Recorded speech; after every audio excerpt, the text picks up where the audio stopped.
सभी लोगों को जय भीम, जय भारत, नमो बुद्धाय। ये देखिए दोस्तों, ये क्या है? ये भारत के असली संविधान की एक प्रति है। आप में से बहुत से लोगों ने तो कभी शायद इसे देखा भी नहीं होगा। तो मुझे लगा कि आज की जो बात है वो पूरी करने से पहले मैं आपको इसके कुछ दर्शन करा देता हूँ। तो बहुत से लोगों ने, और ख़ास करके पीछे ये प्रश्न हुआ कि संविधान में कितने पृष्ठ है। मूल संविधान बहुत बड़े आकार का है और हाथ से लिखा हुआ है, पर उसकी ये प्रति है। तो इसमें कितने पृष्ठ हैं, तो मैं आपको बता देता हूँ कि भारत के संविधान में कितने पृष्ठ हैं। फिर उसके बाद मैं बड़ी मज़ेदार आपको बात बताऊँगा। तो 229, 30, 31, 231 पृष्ठ है इसके अंदर। 229, 230, 231, 231 इसमें है प्रिंटेड। और इस तरह से आप देखेंगे, आपको शायद दिखे, हैंड रिटन है। ज़्यादा करीब लाने से वो आउट ऑफ फोकस हो जाता है।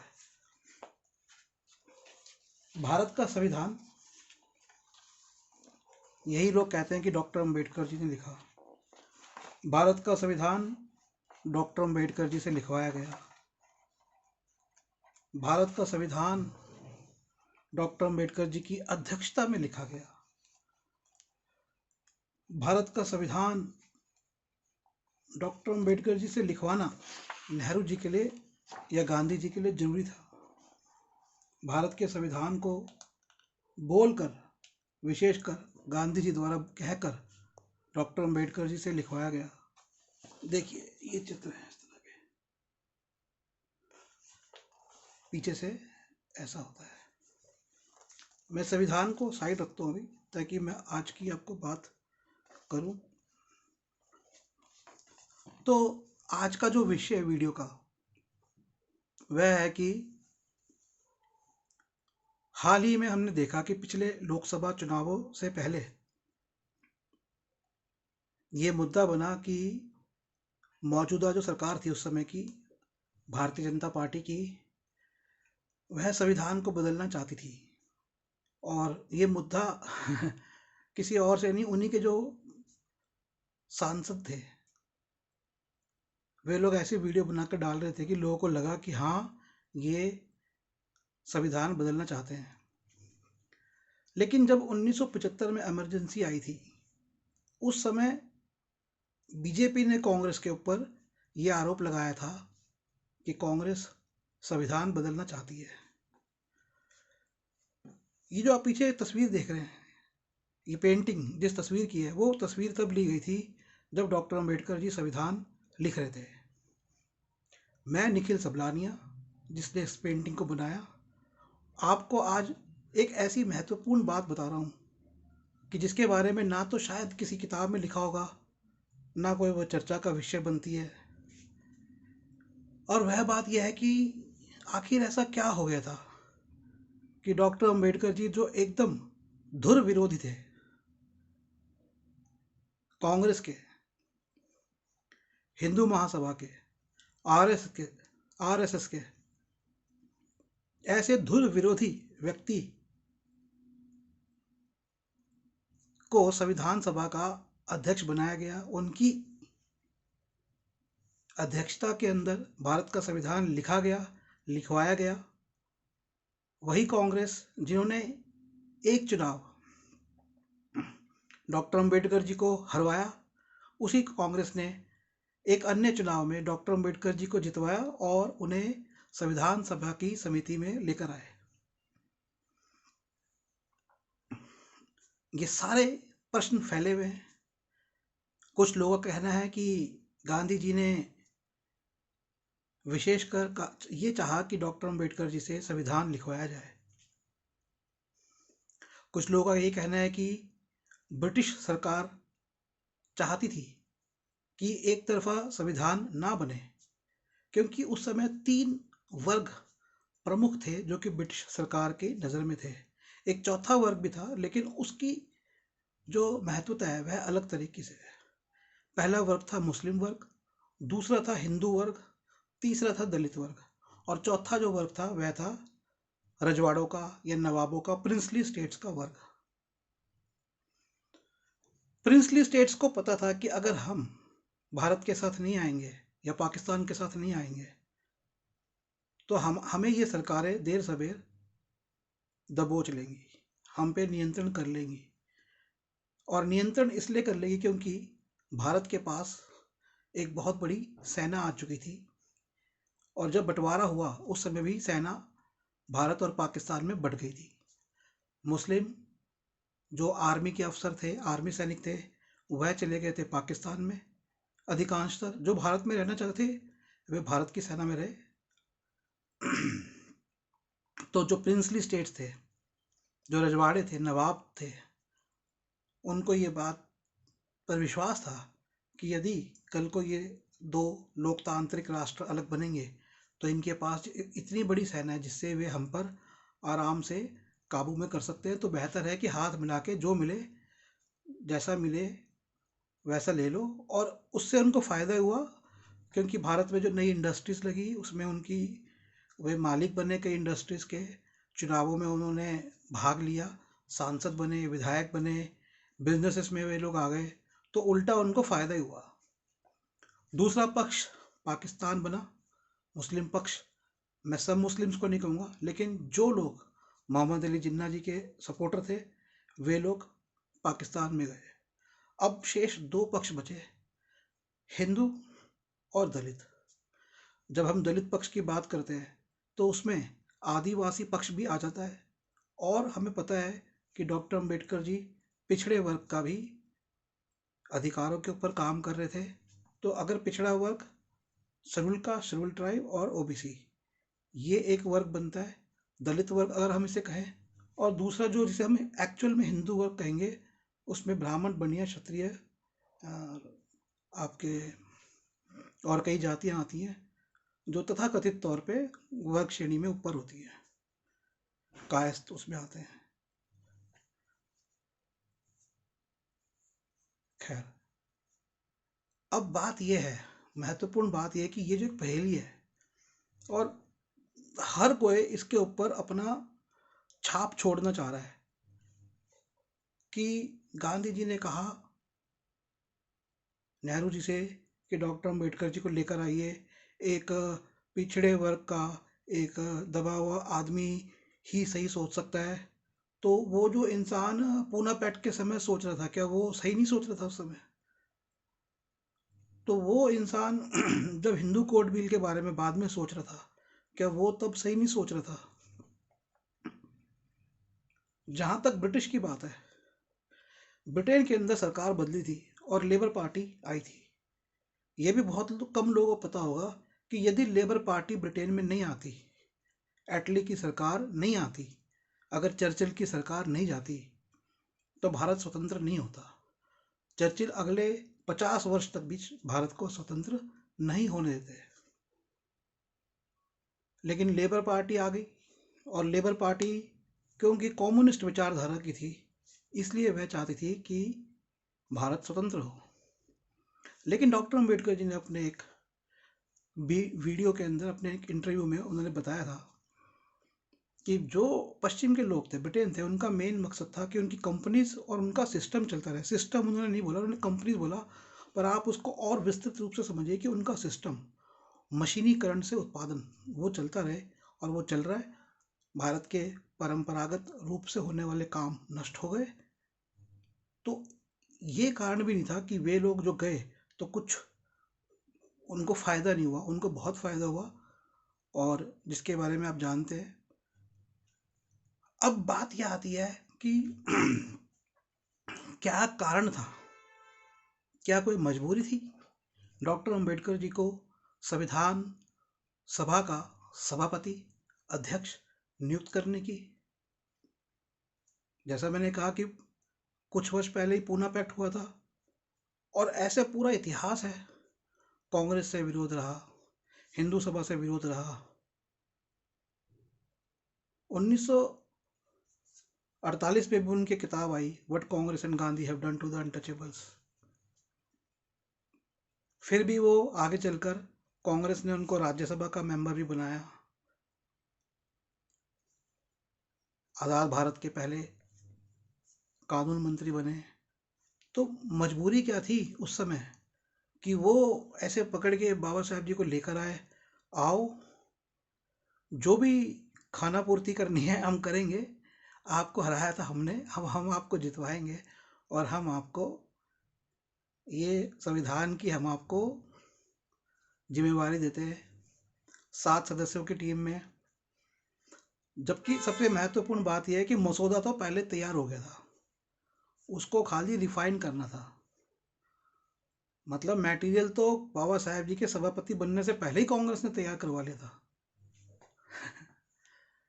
तो उनको तो एक मटेरियल उन्होंने दिया। अभी बहुत से लोग ये कहते हैं कि बाबा साहेब जी ने यहाँ से उठाया वहाँ से उठाया, तो संविधान के अंदर जो आना है, और उठाया किसने था?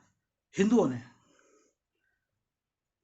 उच्च वर्ग के हिंदुओं ने पहले से ही एक मटेरियल तैयार कर लिया था, और उस मटेरियल को कटाई छटाई करना था, उसको एक सही दृष्टिकोण से देखना था कि नए राष्ट्र के लिए जो बन रहा है मटेरियल, वो सही चीज़ें हों।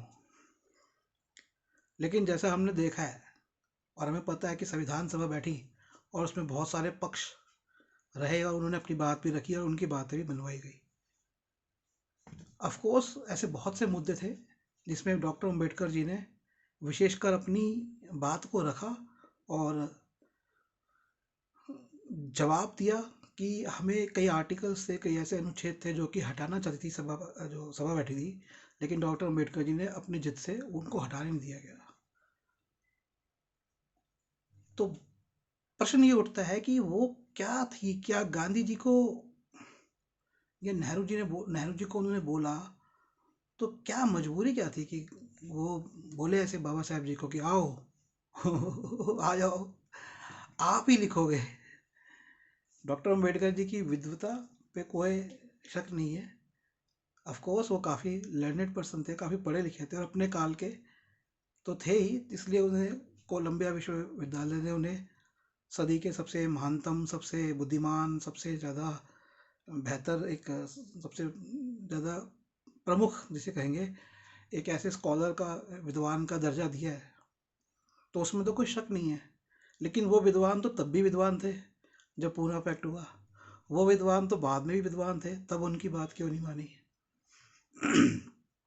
देखिए, मैं जो आपको अपना निष्कर्ष दे रहा हूँ, उसका आधार डॉक्टर अंबेडकर जी का ही सिद्धांत है। जब डॉक्टर अंबेडकर जी ने पुस्तक लिखी who were untouchables and how they become untouchable, कि अछूत कौन थे और वे अछूत कैसे बने, ऐसा उन्होंने बुक लिखी। तो उन्होंने एक बात कही कि हमारे पास हर चीज़ के लिखित दस्तावेज नहीं होते, लेकिन हम अपनी कल्पना और अपने लॉजिक के माध्यम से, तर्क के माध्यम से इतिहास में क्या घटा वह निकाल सकते हैं। तो जाहिर सी बात है कि कांग्रेस, देखिए मैं बताता हूँ, कांग्रेस, हिंदू सभा और आरएसएस, पहले तो हम इनको अलग अलग ना लें। जो नेता हिंदू सभा का सदस्य होता था, वही नेता कांग्रेस का सदस्य भी होता था, वही नेता जाकर आरएसएस के अंदर शाखा में भी शामिल होता था। तो ये कांग्रेस, आरएसएस और हिंदू संगठन, ये क्योंकि समान लोगों के ही संगठन थे, तो ये इन सभी संगठनों में, तो संगठन बेशक अलग अलग थे लेकिन लोग समान थे। इस बात को समझने की जरूरत है। हाँ, कुछ कई बार होता है कि एक गाड़ी के 4 पहिए हैं, तो एक पहिया टेढ़ा हो जाए तो दूसरे को थोड़ी दिक्कत हो जाए चलने में, वो हो सकता है कि कभी किसी मुद्दे पर हिंदू महासभा नाराज है, किसी पे कांग्रेस, किसी पे आरएसएस, लेकिन गाड़ी एक है।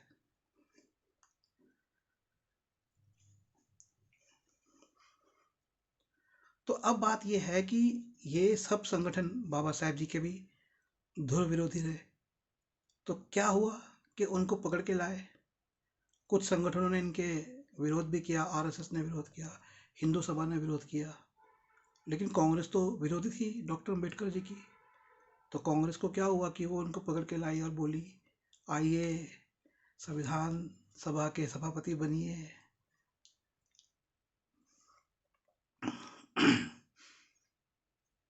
तो हर चीज़ तो लिखित में नहीं होती होगी ना। अब गांधी जी और नेहरू जी या हिंदू सभा के जो सदस्य, कांग्रेस के भी सदस्य थे, वे आपस में बैठते होंगे।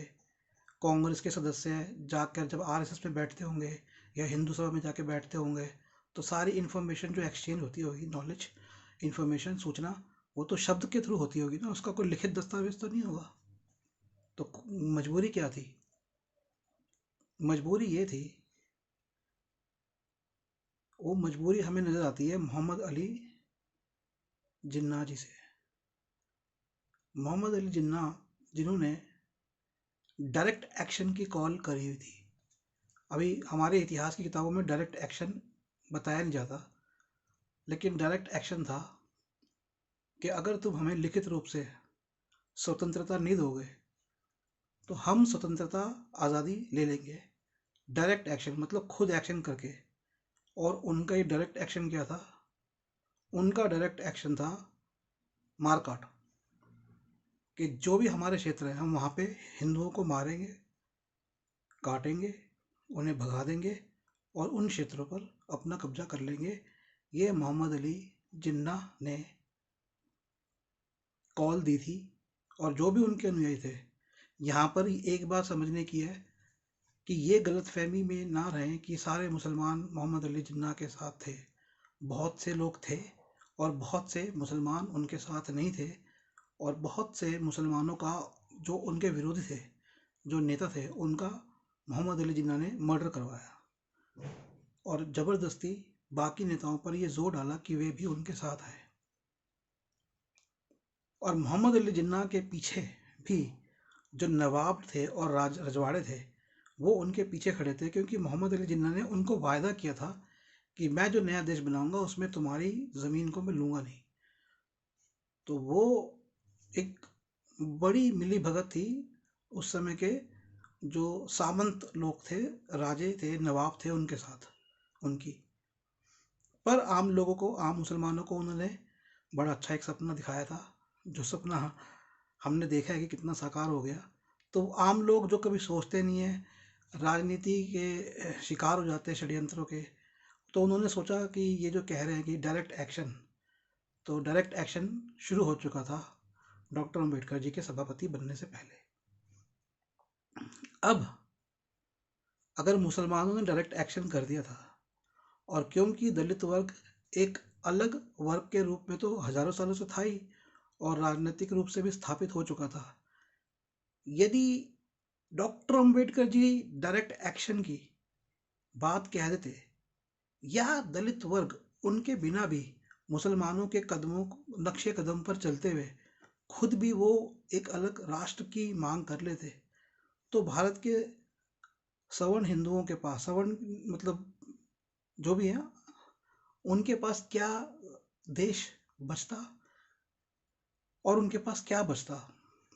ये एक बहुत महत्वपूर्ण चीज़ है, इसको समझने की जरूरत है कि अगर मोहम्मद अली जिन्ना के साथ डॉक्टर अम्बेडकर जी भी डायरेक्ट एक्शन की कॉल करते कि अगर तुम हमें हमारे हक या अधिकार नहीं दोगे तो हम सीधा बल के प्रयोग से वो अपने क्षेत्रों को खाली करा लेंगे और उन क्षेत्रों पर कब्जा कर लेंगे। क्योंकि उस समय ब्रिटिश सरकार भी जा रही थी और ब्रिटिश सरकार अपने नियंत्रण कम कर रही थी, उनको उनको तो करवाना ही था ये तोड़ फोड़, तो सरकारी नियंत्रण भी नहीं था।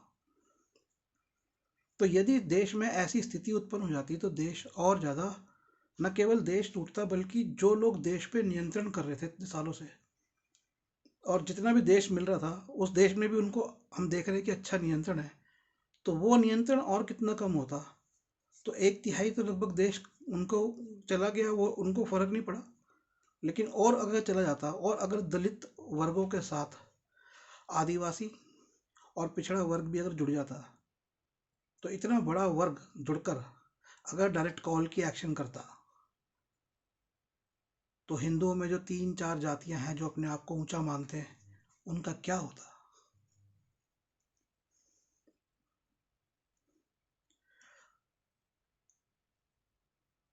अगर वो डायरेक्ट कॉल हिंसक बन जाती तो क्या होता? अगर वो डायरेक्ट कॉल, क्योंकि वो जो डायरेक्ट कॉल होती वो मुसलमानों से की डायरेक्ट कॉल से ज़्यादा खतरनाक डायरेक्ट कॉल होती क्योंकि मुसलमान तो रजवाड़े रहे, राज किया, शासन किया, लेकिन वो एक ऐसी कौम होती जिसको हजारों सालों से दबा के रखा गया, या सैकड़ों सालों से। उनकी डायरेक्ट कॉल कैसी होती? क्योंकि एक ऐतिहासिक कॉन्टिन्यूटी चल रही थी, फ्रेंच रेवोल्यूशन, फ्रांस की जो क्रांति आई थी वहां से, जिसमें हम निरंतर अलग अलग वर्गों को संघर्ष करते हुए, और खास करके जो निम्न वर्ग होता है उसको उच्च वर्ग के प्रति संघर्ष कर कर, विद्रोह कर कर सत्ता को अपने कब्जे में करना, ऐसा हम ऐतिहासिक कॉन्टिन्यूटी देख रहे थे। फ्रेंच रेवोल्यूशन हुआ, रूस में जार के साथ ये हुआ, अमेरिका में सिविल वॉर हुई, इंग्लैंड में भी वॉर रही, इंग्लैंड और अमेरिका के बीच में वॉर रही, फ्रांस जो कनाडा में था, न्यू फ्रांस, कनाडा को पहले न्यू फ्रांस बोलते थे, वहाँ भी एक अलग संघर्ष चल रहा था। तो ऐसा संघर्ष, तुर्की में एक अलग संघर्ष चल रहा था। तो वह जो काल था, उस काल में पूरी दुनिया में एक संघर्ष चल रहा था। सत्ता रूढ़ शासक जो कर रहे थे, सत्ता पर काबिज थे, और जो अत्याचार कर रहे थे बाकी शेष वर्गों पर, उनके बीच में, और जिन पे अत्याचार किया जा रहा था उनके बीच में, उनके सत्तारूढ़ और शोषित वर्गों के बीच में, जिसमें अधिकांशतर जगह जो शोषित वर्ग थे वो सत्ता हथिया रहे थे। तो डॉक्टर अम्बेडकर जी को संविधान सभा का सभापति बनाना किसकी मजबूरी थी? ये अब आप लोगों को बात समझ आई होगी कि वो मजबूरी थी, वो डर था कि कहीं मोहम्मद अली जिन्ना और जो ऐतिहासिक रूप से उस समय पिछले 50-100 सालों में जो चल रहा था, कहीं उसका प्रभाव दलित, आदिवासी और पिछड़े वर्गों पे अगर आ गया तो वो रोष उनका आके कहीं सत्ता ना ले ले ताकत के द्वारा, जैसा जिन्ना चाह रहे थे, तो वो कहीं ना ले ले। और अब इसमें यह बात है कि क्या ब्रिटिश प्रधानमंत्री एटली ने भी कोई दखल अंदाजी की होगी? तो अवश्य की होगी, क्योंकि ब्रिटेन ने अपना जो मैकेनिकल सिस्टम है, मशीनाइज सिस्टम है, ऑटोमेटिक सिस्टम प्रोडक्शन का, वो भारत में, प्लस एग्रीकल्चर कैसे, कृषि कैसे, कि जो हमारी कृषि है ना वो उस उत्पादन के हिसाब से चल रही है, तो वो स्थापित कर दिया था। फिर इंडिया मार्केट, उनको पता है कि डेवलप होंगे ये तो मार्केट, हमने यहाँ पर ऑटोमोबाइल सिस्टम, हमारा पूरा जो घोड़ा गाड़ी बैल सब सिस्टम खत्म करके उन्होंने यहाँ पर मोटर का सिस्टम डेवलप कर दिया था, जो कि तेल पर डिपेंड थी, और तेल के जो देश थे वह उनके कब्जे में थे, या उन पर उनका नियंत्रण था। तो वहाँ पर जो तेल की कमाई होनी थी वो भी उन लोगों को जाती जो ब्रिटेन के पूंजीपति हैं। और तेल हम खरीद रहे हैं आज, और कई चीज़ें हैं, मैं उसकी डिटेल में नहीं जाऊँगा। हम मशीन्स खरीदते हैं, नई चीज़ें खरीदते हैं, वो उनका कहीं ना कहीं फ़ायदा ब्रिटेन, देखिए ब्रिटेन फाइनेंस करता है जर्मनी को, और फ्रांस बेचता है, जर्मन डेवलप करता है, जर्मन भी कुछ डायरेक्ट बेचता है, कुछ फ्रांस, तो ये तीनों मिले हुए हैं उपनिवेशी जो है ना। तो ये एटली भी चाहते होंगे कि वैसी स्थिति ना हो जाए कि अगर पाकिस्तान को तो उन्होंने डायरेक्ट सपोर्ट कर दिया तो वो तो उठ ही नहीं पाया, उसने अपनी टेक्नोलॉजी उसकी कुछ डेवलप नहीं हुई, या वो बिना टेक्नोलॉजी के भी नहीं जिया भारत। और अगर इस तरह से स्थिति होती तो भारत में क्या होता? भारत में परंपरागत काम वापस आ जाते, हाथ के काम वापस आते, हस्त कौशल वापस आता, और जो नियंत्रण है, जो पहले की जो सत्तारूढ़ शक्तियां थी, उनका जो नियंत्रण है, वो नियंत्रण का जो जरिया था, अब वो तलवार ना रह के मशीनी उत्पादन बन गया। चाहे वो साबुन का उत्पादन हो, चाहे कपड़ों का उत्पादन हो, चाहे जूतों का उत्पादन हो, हर चीज़ का उत्पादन मशीनीकरण से होने लगा। और उत्पादन के साथ साथ उसका कच्चा माल भी बदल गया, लकड़ की जगह प्लास्टिक, लोहे की जगह प्लास्टिक आ गया, और प्लास्टिक का जो निर्माण है वो बड़ी रिफाइनरीज और तेल के ऊपर ही निर्भर है।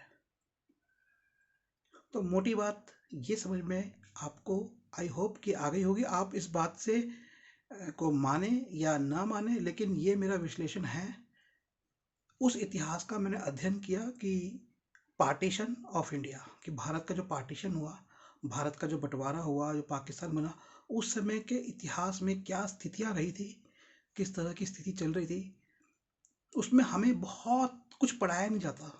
सिर्फ ये बताया जाता है कि एक जिन्ना थे जो चाहते थे और हो गया, ऐसा कुछ नहीं है।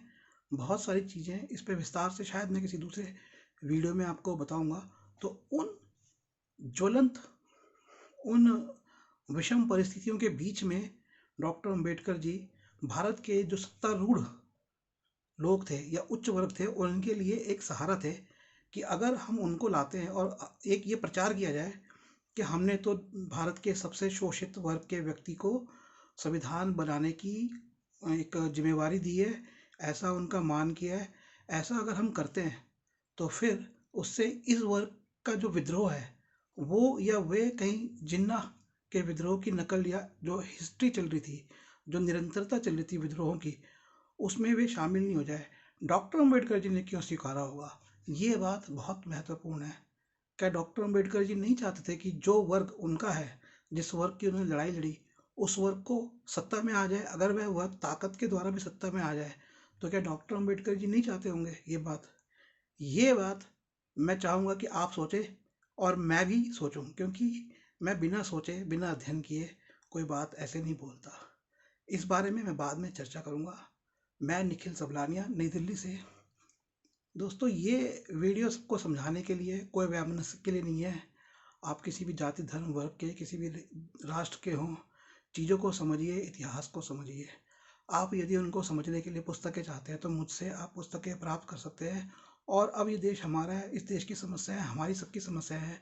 आज देश के अंदर मशीनीकरण की समस्या, अत्यधिक उत्पादन की समस्या न केवल हमारे देश में बल्कि दुनिया के हर देश में है, और दुनिया के हर व्यक्ति को उससे लड़ना है। लड़ना कैसे है उसको समझना है और अपने परंपरागत कामों को फिर से विकसित करना है। हमें लकड़ की तरफ जाना है, हमें मिट्टी की तरफ जाना है, हमें हाथ के कामों की तरफ जाना है। इस प्रयास में मैं बहुत भरकस प्रयास कर रहा हूँ, बहुत रिसर्च कर रहा हूँ। मेरी एक पुस्तक भी आई है, श्रम का विभाजन। एक और पुस्तक आ रही है, कार्ल मार्क्स को मैं अध्ययन कर रहा हूँ, बाबा साहेब जी को मैं अध्ययन कर रहा हूँ, दुनिया के और भी प्रमुख अर्थशास्त्रियों को मैं अध्ययन कर रहा हूँ, देश की अर्थव्यवस्था का अध्ययन कर रहा हूँ। तो मेरा सपोर्ट करिए। अगर आप चाहें तो मुझे कुछ इसके लिए सपोर्टिव एड दे सकते हैं, या फिर पुस्तकें प्राप्त कर सकते हैं, उससे भी मुझे सपोर्ट मिलेगा। मेरा मोबाइल नंबर नोट करें, 8527533051, 8527533051। एक और नंबर है 8851188170। हमारी वेबसाइट है nspmart.com, nspmart.com। तो मैं ख़त्म करूं, एक बार फिर से आपको ये दिखाता हूँ संविधान। ये जो भारत का संविधान है ना, ये मैनुअल है, देश कैसे चलेगा। जैसे ये कैमरा का एक मैनुअल आता है, उसको लेके आपको उतना संवेदनशील नहीं होना, उतना उत्तेजक नहीं होना। देश की जो बाकी समस्याएं हैं, क्योंकि जिसको फ़ायदा, कोई आपको उत्तेजक करके फ़ायदा पहुंचा सकता है। इस संविधान में मुश्किल से 4 ऐसे आर्टिकल हैं जो कि भारत के दलित वर्गों के फेवर में है, लेकिन इसमें कई ऐसे आर्टिकल हैं जो कि आपके फेवर में नहीं है। वो क्या आर्टिकल है? वो आर्टिकल कुछ ऐसे हैं कि भारत के जो ऑलरेडी पूंजीपति इस्टेब्लिश थे, उनको फ़ायदा पहुंचाने के लिए ज़बरदस्ती डलवाए गए। तो बहुत सी बातें होती हैं, और इसके 110 से ज़्यादा संशोधन हो चुके हैं, नए आर्टिकल आ चुके हैं, पुराने आर्टिकल हटा दिए गए। हमारे पास एक, बाबा साहेब जी ने एक आर्टिकल डाला था फंडामेंटल राइट में, right to property. Right to property वो हटा दिया गया था फंडामेंटल राइट से शुरुआत में। अगर वो राइट टू प्रॉपर्टी आर्टिकल होता तो जो लैंड सीलिंग हुई थी, जमीन अधिग्रहण हुआ था, वो प्रॉपर्टी मतलब लैंड और हर तरह की प्रॉपर्टी पे आपका अधिकार होता। कोई भी डेवलपमेंट हो रही है, कोई भी छोटी प्रॉपर्टी आ रही है, वो पब्लिक डोमेन में आपके पास आती, और उसे देना गवर्नमेंट की जिम्मेवारी होती। निजी क्षेत्र में, निजी क्षेत्र निर्माण करे ना करे, लेकिन उसको देना गवर्नमेंट की जिम्मेदारी होती। राइट टू प्रॉपर्टी में फिर दोनों तरह की प्रॉपर्टियाँ आती, इमूवेबल प्रॉपर्टी, मूवेबल प्रॉपर्टी। आपको कपड़े देना, आपको खाने का सामान देना, आपको मकान देना, सब गवर्नमेंट की जिम्मेवारी होती है। लेकिन मूलभूत अधिकार, फंडामेंटल राइट से वो हमारा संविधान बनते ही तुरंत हटा दिया गया था। तो इसलिए मैं कह रहा हूँ, भावुक ना हो, रिस्पेक्ट करें, लेकिन बातों को और गहराई से समझें और अध्ययन बहुत करें। मैं निखिल सबलानिया, नई दिल्ली से। जय भीम, जय भारत, नमो बुद्धाय।